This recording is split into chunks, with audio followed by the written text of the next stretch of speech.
Brad, you've named the three injured spine players in your 21. Have they got a good chance of featuring tomorrow?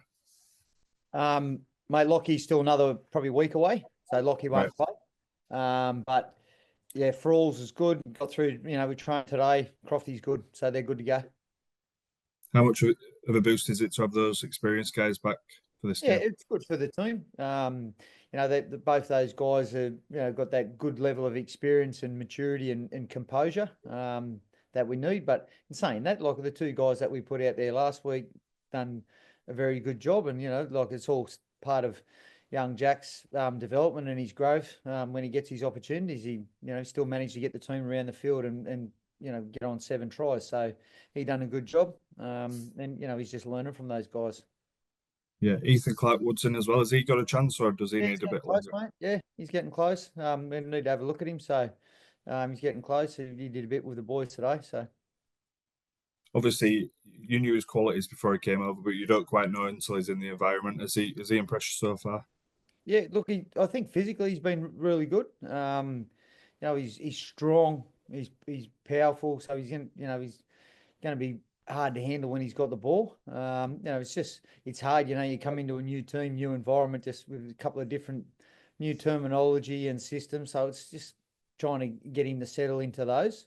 Just takes a little bit of time, but we don't want to put too much pressure on him. And when he gets his chance, just to keep it nice and simple and do what he's good at. No, good stuff. And then just on Tom Holroyd as well, obviously, he got 2 games. What did you make of that process and the eventual outcome? I think, look, at the end of the day, I think, we're comfortable with how it went. Believes he done a good job. To Tom's defence, there was no malice or intent from Tom. He was just fighting very hard for a play that you get a quick play of the ball, and it didn't go the way he would have liked it to went. And but at the end of the day, I think the 2 games is probably what is fair. Yeah, just moving on from that. What do you want to see this week that you didn't see in the closing stages last week? Um, we talked a bit about it last week. It's hard. You go back and straight away, you're talking and you act on emotion. And I thought it was the last 20 minutes, but overall, our game was pretty good. It was just 10 minutes of some concentration lapses. Where we pushed a couple of passes, and you know, then our response from a kickoff set. So it was just a real concentration lapse for 10 minutes. So, we've been working really hard. It wasn't a physical thing, because we weren't tired. So it wasn't a physical thing. It was more just around the concentration and blokes staying focused for a full 80 minutes. And that's, what we're after. We want to be a reliable team. It doesn't mean you win every week being reliable, but we want to be that team that looks the same all the time and can be reliable from the first minute to the 80th minute and still have the same principles and mentality about how we want to play. And that's what disappointed me, but I was really pleased that when I come in the sheds, like I could tell I didn't need to be over aggressive with my criticism of them because they were disappointed, and it probably felt like a losing shed, which was a good sign for me. Yeah, you spoke last week, I think, about playing boring and keeping it simple. Is that the message this week? Well, I think that's especially early in the piece. Like we still want to play some good football and entertain, but we fell over the line 7 times last week. So we scored some really good football tries, but they did that on the back of building pressure and just sticking to the style of footy that we want to play, which is a real high possession and low penalty count and real disciplined approach to it. And then a bit of a framework which then allows them to then go and be a bit creative and chance their hand a little bit. But you need to have a platform to build off to do that. Yeah. How do you view this challenge against the Catalans side that have yet to get off the mark this year? Well, I think there's like the ladder, the table, them 3-0-3 is not a reflection of the team. Like I thought last week they started really well and they probably got an unlucky call for a try, and it might have been, a bit of confidence for them to kick on from that game.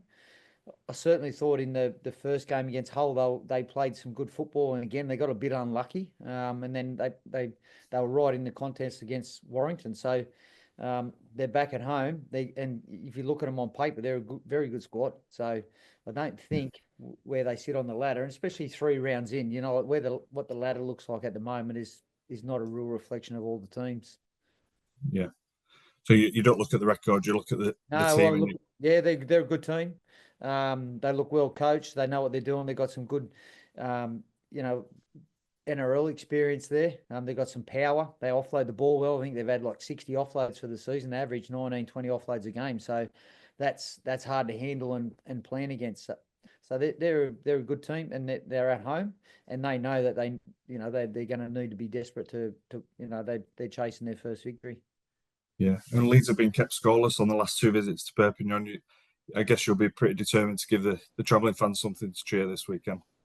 Yeah, look, I didn't know that, but some people have told me that along the way, so everyone keeps wanting to remind me of that. But look, I want to see the improvements. I want to see a lot of similarities to what we did last week, and then if we get ourselves in good positions, I want to see us be disciplined and be able to finish the game out. And if we get ourselves in tough position, I want to see us be able to fight hard. So, and if that equals getting a few opportunities to score, well, great. But it's the start. I want to see a Leeds Rhino performance. Will this be a good test of where you're at in a challenging and Yep. pretty hostile environment? Yeah, I think so. Yep. Yeah, like I said, we're going to be up against a team that's going to be desperate and going to start really hard and fast. So, but these sort of trips can help you win your season too, and they can galvanise. So it's up to us. We've got no excuses. What are you expecting from a French crowd and the whole environment? Yeah, I don't know because I've never experienced it, but I'm looking forward to it. Look, I've really enjoyed my time in the Super League, and I've learned a lot about me and things that I need to do, but I've enjoyed the experiences, and this is another experience for me, like where we trained today, and it was a bit humbling for the boys not to, the bit different circumstances to they'd normally train in big stadiums and great facilities. So we went to just a local ground. It was great. It was really good for us. The people were good, and it was another good experience for us. Hopefully come the end of the season. What sorts of things have you been told then about what you can expect that Stad Gilbert Brutus, because they do like to get on the refs back and Yeah, no, I've heard that it's going to be pretty vocal, so I'm looking forward to it. But what I'm looking forward to is just seeing the reaction from our players, and I want to see that from the start. We've got Jared playing his 100th Leeds Rhinos game, so we've got plenty of motive and want and desire to want to perform well for him as well. Yeah, I was going to mention Jared, obviously 100 games for Leeds. How important is he to what you're trying to achieve there? He's all about the things I'm pushing around, the choices the players make. He's all that. He's a competitor.